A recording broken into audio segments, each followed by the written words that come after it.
Bismillahirrahmanirrahim. Kitab Tijan Ad-Daruri halaman 4 nomor 2 nomor 3. Bismillahirrahmanirrahim. Kemarin kita sedang membahas masih muqaddimah kitab. Ini masih permulaan kitab Tijan, masih awal-awal pembukaan. Setelah musonib atau pengarang kitab ini memulai kitab ini dengan membaca bismillah, kemudian membaca alhamdulillah, kemudian membaca sholawat dan salam kepada Kangjeng Nabi. Lalu kata musonib kemarin di halaman 3, payakulu pakiru rohmati robbihi, berkatalah orang yang sangat butuh terhadap rahmat Allah. Ini perkataan musonib, perkataan pengarang kitab. Dan ini jadi pelajaran buat kita bahwa memang semua kita selalu membutuhkan rahmat Allah. Tanpa rahmatnya kita tidak akan mampu melakukan apapun. Rahmat itu apa? Rahmat itu adalah ibu induk dari dua sifat Allah. Sifat yang tertinggi, sifat yang teristimewa. Sifat Allah kan banyak, asma Allah juga banyak. Nah, di antara sifat asma Allah yang tertinggi, yang teristimewa ada dua. Sifat apa itu? Yang ada di dalam Bismillahirrahmanirrahim. Artinya apa? Bismillah. Dengan menyebut nama Allah yang Maha Pengasih lagi Maha. Ada berapa sifat di situ? Dua. Satu pengasih, kedua penyayang. Rohman Rohim itulah dua sifat teristimewa yang Allah miliki, sampai diabadikannya di dalam kalimat Bismillah. Kasih sayang. Rohman Rohim itu apa? Rohman Rohim adalah anak dari Rohmat. Nah, itu Rohmat itu ya. Jadi Rohmat itu adalah kasih sayang Allah. Isinya dua Rohmat itu ya. Satu Rohman, satu Rohim. Jadi ibunya Rohmat, bapaknya kali ya Rohmatnya. Bapaknya Rohmat, anaknya Rohman sama Rohim. Maknya Rohimah kali ya. Itu ya, rahmat itu ya. Jadi isinya dua, Rohman, Rohim, itu isi dari rahmat. Apa bedanya Rohman sama Rohim? Rohman sama Rohim hurufnya, jumlah hurufnya sama apa enggak? Rohman, Rohim, jumlah hurufnya sama enggak? Rohman, enggak Rohman dulu ya. Huruf ro, ha kecil ya, mim, terus nun. Mimnya panjang pendek? Rohman mimnya panjang apa pendek? Panjang. Bismillahirrahmanirrahim. Nah, panjang pendek? Panjang. Kalau panjang berarti pakai apa? Kalau mimnya dibaca panjang berarti pakai apa? Di depan mim ada apa? Alif. Ada alif ya, kalau dibaca panjang ya. Di depan mim ada alif mati, jadi panjang. Berarti Rohman itu ro, ha, mim, alif, nun. Berapa hurufnya? Ro, ha, mim, alif, nun. 5 ya. Kalau Rohim ada berapa? Ro, ha, ya, mim. Berapa? Rohim, ro, ha, ya, mim. Hurufnya berapa? Ada berapa biji hurufnya? Rohim, ro, ha, ya, mim. 4. Kalau Rohman ada berapa hurufnya? 5. Rohim cuma 4. Maka makna Rohman dan Rohim beda. Sama-sama kasih sayang, sama-sama rahmat Allah, tapi bentuk rahmatnya beda karena jumlah hurufnya beda.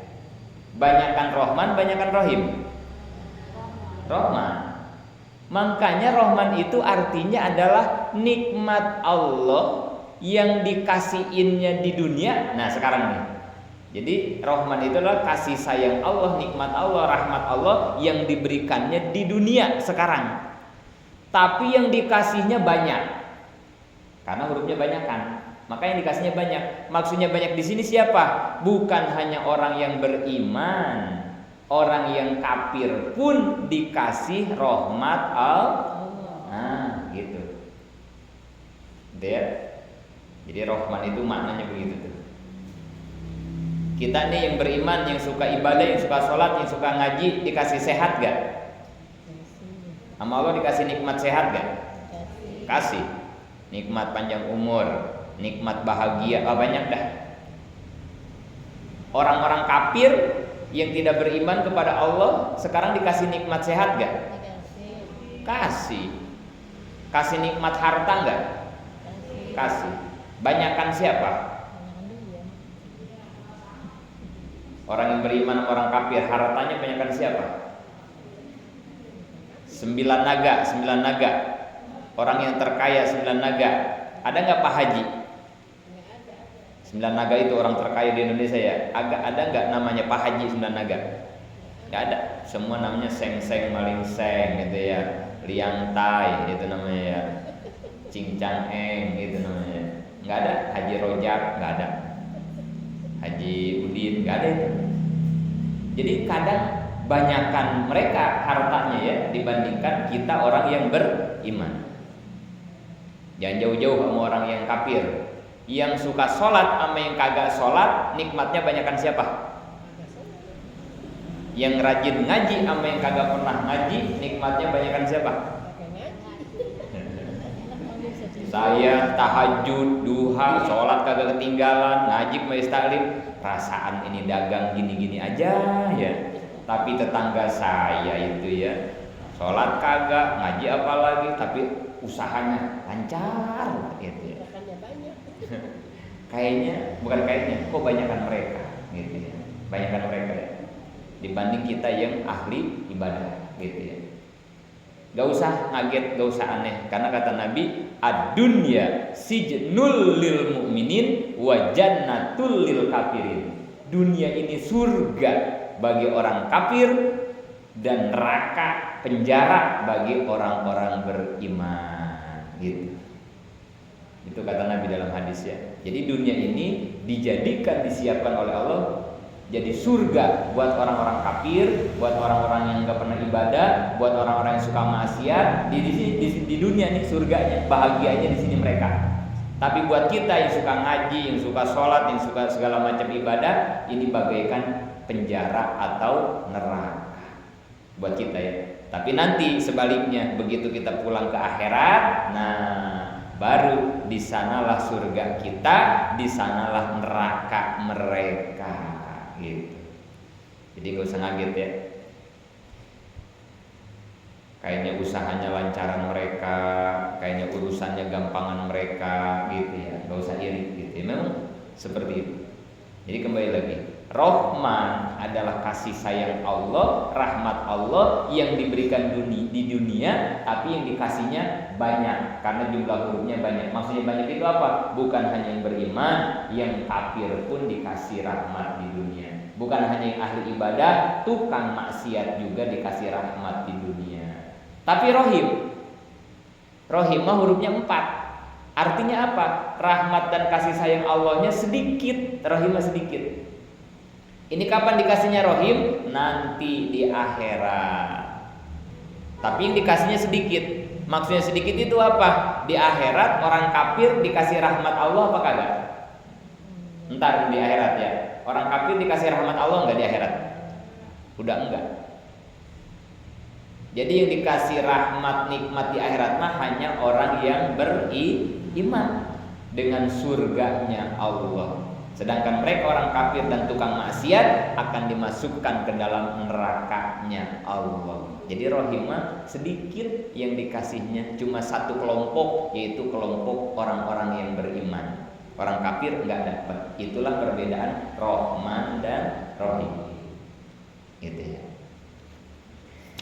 Terus halaman 4 nomor 2. Orang yang percaya bahwa dirinya membutuhkan Allah tapi dirinya tidak merasa membutuhkan Allah, iman orang ini disebut iman ilmu sebatas pengetahuan. Jadi ada lagi orang yang begini, percaya bahwa dirinya memang butuh terhadap rahmat Allah, tapi dirinya tidak merasa butuh. Percaya saya ini butuh rahmat Allah, tapi kita tidak merasa butuh. Kalau ibu-ibu rasanya gimana kalau kita?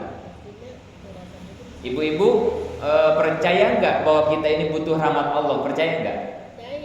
Percaya bahwa kita ini hidup butuh rahmat Allah. Ya Allah, tanpa rahmat Allah, masya Allah, kita nggak bakalan mampu ngurusin anak dari mulai ngidam sampai nyusuin 2 tahun, sampai nyuapin, sampai nyobokin, sampai bocah bisa jalan, sampai gede, sampai tua, sampai ngawinin.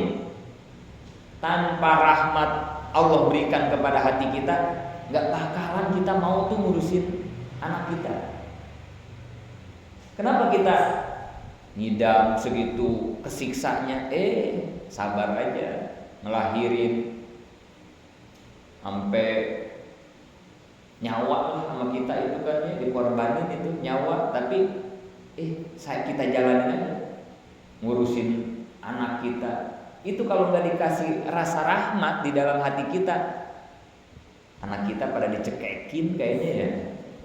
Ya, kalau kita nggak dikasih rahmat di hati kita sama Allah ya, lu bocah ya Allah musingin banget, jengkelin banget, gua kasih baygon aja sekalian lu. Dicekek sama kita anak kita ya. Laki-laki ya Allah kerja kagak mau, kerjaan mancing aja ya, pulang minta kopi sama rokok. Kalau nggak dikasih rahmat sama Allah, udah bang ceraiin aja bang, udah nggak kuat. Tapi kita itu kan Allah yang ngasihnya itu, ada rasa kasihan gitu ya, itu kan rahmat gitu ya. Tanpa itu waduh nggak bisa, kita nggak bisa ya. Tanpa rahmat Allah nggak bisa. Dikasih kita rasa itu sama Allah. Binatang ya sama kan ya, itu dari mulai ngeremin telur, netesin telur, ngempanin anaknya, itu ayam ya Allah kalau nggak dikasih rahmat sama Allah dipacokin kali itu ya. Macan, singa, segalak-galaknya tukang makanin daging, sama anaknya mah nggak ada. Macan, singa makan anak sendiri nggak ada, karena ada rahmat. Nah, kita percaya bahwa kita itu butuh rahmat, tapi ini yang kedua, kita merasa enggak. Nah, ini nih yang agak berat nih PR kita. Kita merasa enggak bahwa memang kita butuh rahmat Allah. Nah, ini PR kita. Ini yang harus jadi bahan renungan kita. Merasa enggak gitu ya. Merasa gitu, butuh rahmat Allah. Kalau udah sampai tingkat merasa, kita selevel lebih tinggi dari ini. Tapi kalau enggak ada, iman kita disebut baru iman ilmu, baru sebatas tahu doang gitu. Nah, masih goyang misalnya. Iman ilmu tuh berarti ya. Terus 3, orang yang percaya bahwa manusia itu butuh Allah dan dirinya merasa sangat butuh Allah. Nah, ini udah naik lagi levelnya, makomnya, maka dia mah disebutnya iman hakul yakin. Inilah tauhid iman tertinggi. Kalau sudah sampai di sini, dia tahu bahwa kita butuh rahmat Allah dan dia pun sangat merasa bahwa memang saya hidup dengan rahmat Allah. Kerasa kasih sayang Allah tuh kerasa. Kayak begini ya, kita ke orang tua kita ya, ke ibu dan ke bapak kita ya, atau ke guru atau ke siapa aja lah, kita tahu bahwa orang tua kita pasti kasihan banget sama kita. Tapi ada anak yang tidak merasakan kasih sayang orang tua. Nah, ada lagi anak yang memang dia merasakan kerasa gitu ya, kita suka ngomong ya, kerasa banget kasih sayang orang tua sama saya. Nah, itu bedanya begitu ya. Ada yang cuma tahu bahwa orang tua teh sayang sama kita, yang kedua mah lebih hebat, dia mah ngerasa memang kasih sayang orang tua sama saya, kerasa banget sayangnya ya Allah. Orang tua kita di Jawa, kita mau mudik lebaran, berangkat kita dari Bekasi ke Jawa, Sebelum berangkat udah diteleponin sama orang tua kita, kapan berangkat? Hari anu Bu, berangkat. Udah berangkat teleponin lagi. Udah berangkat belum? Ini baru mau berangkat Bu. Nggak lama teleponin lagi, udah nyampe, itu orang tua, ya Allah. Padahal kita teh anak udah 6. Ini kayak Umi nih, Umi ya. Umi sekarang nih sama saya. Umi kan masih punya ibu di Tasik. Itu kalau tahu aja saya mau ke Tasik, itu emak, Masya Allah, sebelum berangkat di jalan terus aja nelponin. Udah nyampe mana, udah, ya Allah, kerasa banget kasih sayang ibu terhadap anak gitu. Ya Allah, orang tua kita ya sama kita. Emang kita kalau anak sakit emang gimana? Kalau anak kita sakit kan gitu ya, yang kita rasain kan gitu ya. Kalau anak kita sakit, mau panas kayak mau pilek, apalagi naudzubillah kalau masuk ICU mah, ya Allah, nggak kuat hati kita, nggak kuat ya. Nangis, kalau bisa mah kalau boleh tuker, ya Allah, sehatin anak saya biar saya sakit.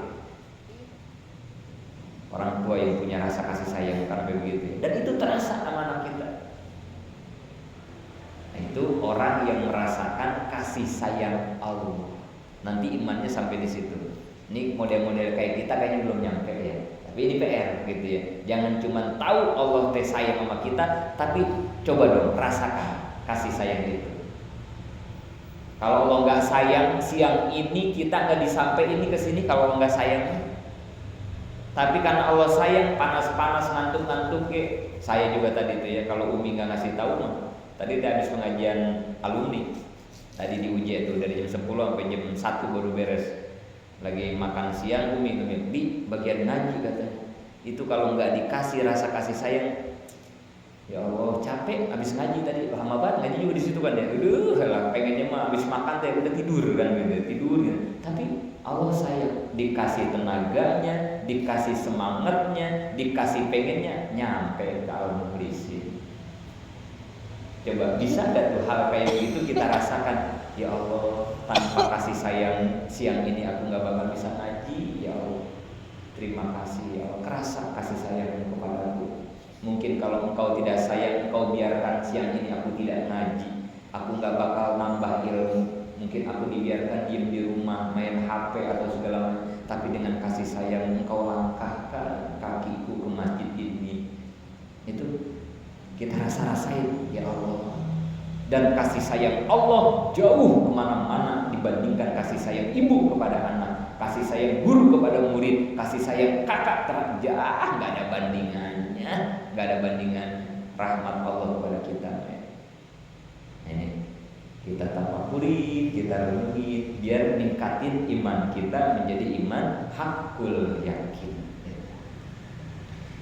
Nomor 2 dan nomor 3 ini sesuai dengan firman Allah, innallaha ghaniyun 'anil alamin. Sesungguhnya Allah itu tidak membutuhkan seluruh alam. Jadi kita yang butuh Allah, bukan Allah butuh kita. Enggak, Allah sedikit pun enggak butuh kita, Allah. Kita yang butuh Allah. Makanya tanamkan di dalam diri kita bahwa kita yang fakir, kita yang butuh mah kita, bukan Allah. Orang sedunia kagak ada yang sujud, gak ada yang ibadah ke Allah, nggak ngaruh buat Allah, nggak ngaruh, nggak ada ruginya buat Allah, enggak. Orang Allah nggak butuh kita kok, nggak butuh makhluk kok. Kita yang butuh Allah. Apa yang kita butuhkan dari Allah? Rahmat, kasih sayang Allah buat kita.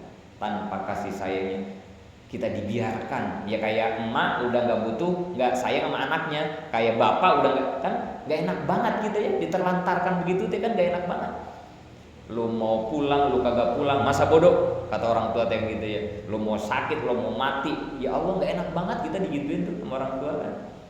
Tapi kalau dikit-dikit ditanyain, dikit-dikit dipanggil, dikit-dikit dinasehatin, aduh kita mah kerasa banget kan gitu. Jadi bukan Allah butuh kita, kita yang butuh Allah. Ya. Penyusun kitab ini imannya sudah sampai nomor 3, jelas ya. Pengarang kitab ini pasti imannya sudah sampai hakul yakin. Karena ia mengaku dirinya sangat fakir, ia sendirian, tidak bersama alam atau makhluk. Ia merasakan hak rububiyah Allah yang ada dalam dirinya, dan ia merasakan hak ubudiyah pribadinya kepada Allah. Hak rububiyah itu apa? Sesuatu karunia Allah yang terdapat dalam diri pribadi. Nah, ini mah istilah tauhid. Ada yang disebut hak rububiyah, yaitu karunia yang Allah berikan kepada diri kita. Kayak apa? Kita dikasih ilmu, dikasih pangkat, berwibawa, dikasih harta, dikasih keluarga. Nah itu teh hak rububiyah Allah. Rububiyah itu apa? Allah ngatur kita. Rububiyah teh gitu ya. Allah ngatur kita. Rububiyah teh gitu. Yang ngatur kita teh Allah. Selain Allah menciptakan kita, Allah ge ngatur hidup kita, namanya rububiyah. Rububiyah itu begitu ya. Ibu nih kalau beli motor baru, beli motor Scoopy keluaran Honda. Honda itu yang bikinnya negara mana? Scoopy Honda itu dibikinnya oleh negara mana? Jepang. Kalau ibu beli motor baru, biasanya dikasih apaan? Jaket, helm, apalagi? STNK jelas. Kalau udah lunas BPKB dikasihin. Apalagi coba? Ini yang nyicil nih. Kalau kita nyicil ya, pas kita dikasihin STNK nggak dikasih ya kalau nyicil mah ya. Turun nih dari dalam nih, dibawa sama mobil kan ke rumah kita ya, dikasih jaket, helm, terus kunci jelas. Hah? Iya motornya, makan kita beli motor. Namanya beli motor. Makan kita beli motor Scoopy, dianterin pakai mobil, bak dari dealer ke rumah kita ya. Turunin motornya, terus dikasihin jaketnya, jaket Scoopy, helmnya, terus apa lagi? Kuncinya. Nyicil. Ini bukan beli lunas ya, nyicil ya, kita ceritanya ngeridit. Ini belinya kredit dulu ya, belum ada STNK. STNK biasanya keluarnya 2 minggu ya, plat nomor 2 minggu ya, apalagi BPKB mantar 2 tahun lunas baru dikasihin ya. Ini ceritanya ngeridit, dikasih helmnya, dikasih jaketnya, terus dikasih apa lagi? Hah? Kunci mah dikasihin ya. Kunci mah pasti dikasihin ya. Waduh, ini ibu-ibu nggak ada yang tahu ini nih antar lo nih, kenapa ya?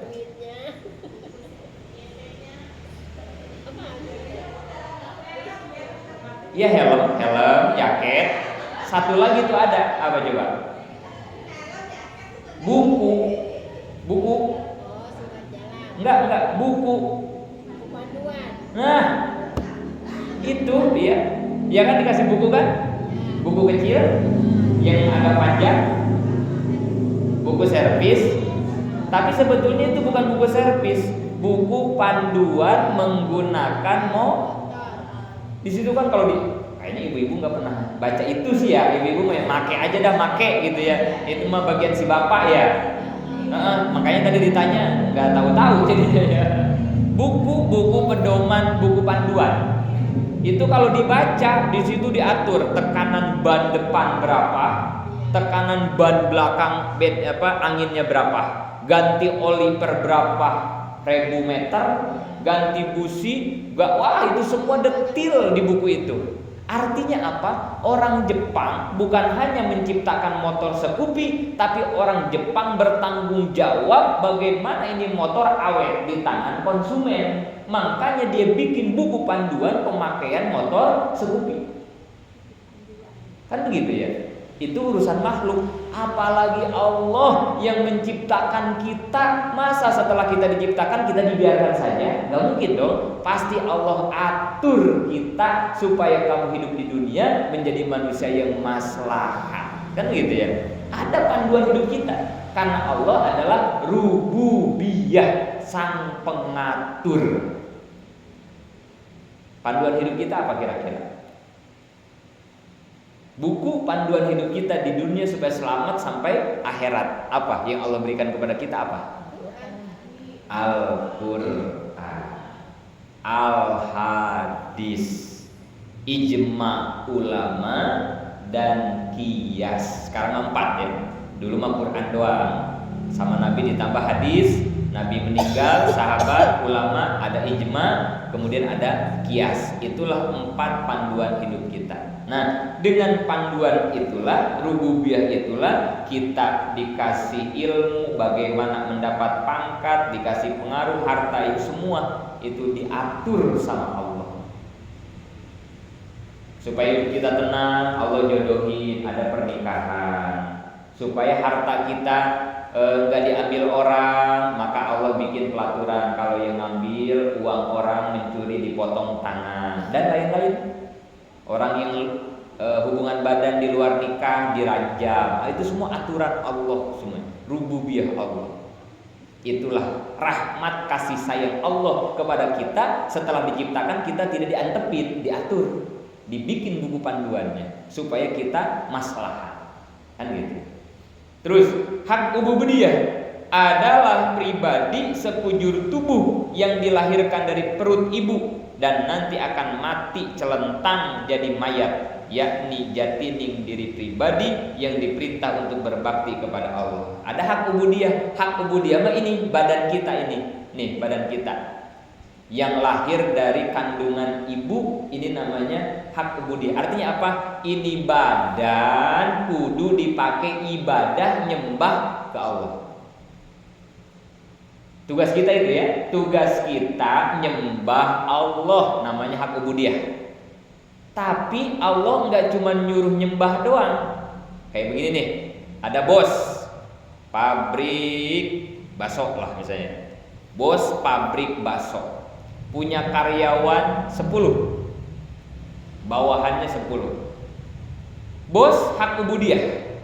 Apa kata bos kepada karyawan ubudiyahnya? Kamu masuk kerja jam 8 pagi, pulang jam 4. Itu hak ubudiyah yang harus dilakukan sama bawahan sama bos. Terus selama kerja ini yang kamu kerjain, bikin bakso, di packing, lain-lain, banyak. Ibadah namanya itu ya. Kamu harus sholat, kamu ngaji, nutup aurat, puasa, itu hak ubudiyah.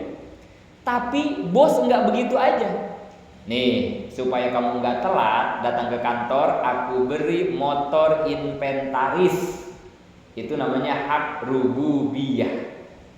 Aturan dari bos untuk memudahkan karyawannya agar ibadahnya, bekerjanya maksimal. Difasilitasilah motor.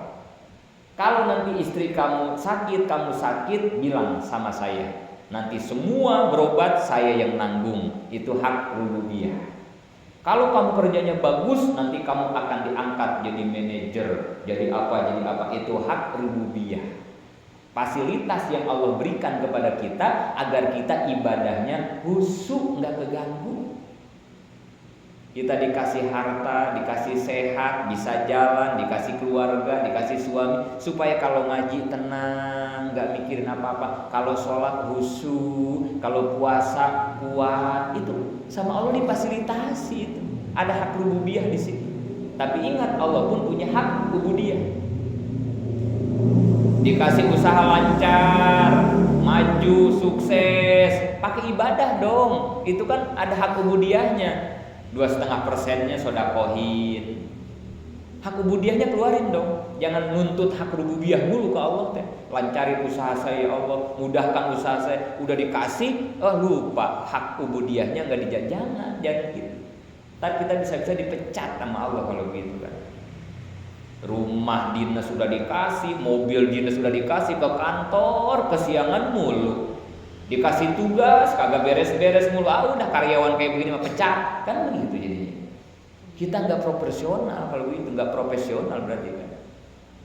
Jadi Allah punya hak ubudiyah, Allah punya hak rububiyah. Tapi sekali lagi ya, ini bukan berarti Allah butuh kita, enggak. Ini mah tugas kita selaku hambanya kepada Sang Allah. Itu ya. Terus Sayyiduna, ini guru di Tasik Wajengan, Allahu yarham, suka melantunkan lagu Sunda sebagai berikut. Sunda, bahasa Sunda nggak apa-apa lah, nanti kita terjemahkan ke bahasa Gangkelang, nggak apa-apa ya. Ini Sundanya dulu. Oh ngerti? Ayo orang Sunda di dia? Oh, tapi ya Sunda lemes, Sunda Tasik, ngerti tak?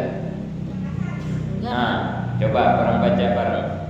Anu datang ngalok bareng bacanya. Pokoknya ngerti orang baca heula nya. Anu datang ngalong kewang, anu balik ngali gincing, jati ning diri sorangan, nu sejen eta titipan, salah lamun diakukeun nu sorangan, kapan eta nu pangeran ulah ngaku anu deungeun, nu kahiji pek akukeun hakna ubudiyah anjeun, nu kadua pek akukeun hak rububiyah pangeran. Ngerti teh?